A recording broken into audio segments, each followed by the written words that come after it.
वनवास का समय था। पांडव घने जंगलों में अपने जीवन की कठिन परीक्षा से गुजर रहे थे।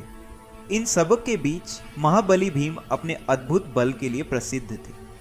अनेक राक्षसों का संहार कर चुके भीम के मन में धीरे धीरे अपने बल का अहंकार जन्म लेने लगा। भगवान श्री कृष्ण यह भली भांति जानते थे कि जब बल में अहंकार आ जाए तो वह धर्म के मार्ग से भटका देता है।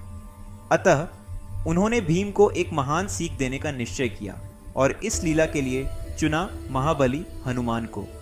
एक दिन भीम वन में मार्ग से गुजर रहे थे।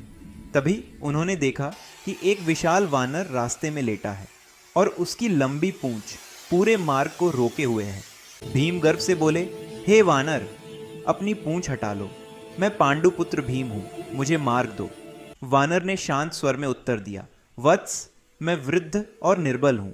यदि तुम सच में बलवान हो तो स्वयं पूंछ हटाकर मार्ग बना लो। भीम ने अपनी पूरी शक्ति लगा दी।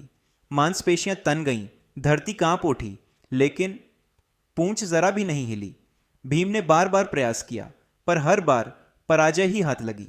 उस क्षण पहली बार भीम के मन में यह भाव आया, क्या मेरी शक्ति से भी कोई बड़ा बल है? भीम ने विनम्र होकर कहा, हे वानर, कृपया अपना परिचय दीजिए। तभी वानर ने अपना दिव्य रूप प्रकट किया।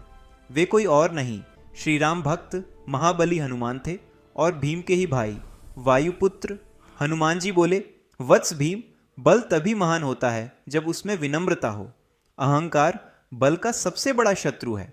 तभी भीम समझ गए यह सब भगवान श्री कृष्ण की लीला थी। उन्होंने भीम के अहंकार को नष्ट कर उन्हें सच्चे बल का अर्थ समझाया। भीम ने हनुमान जी के चरणों में प्रणाम किया। उस दिन एक महाबली ने विनम्रता का सच्चा बल प्राप्त किया। यही है श्री कृष्ण की कृपा और यही है धर्म की विजय।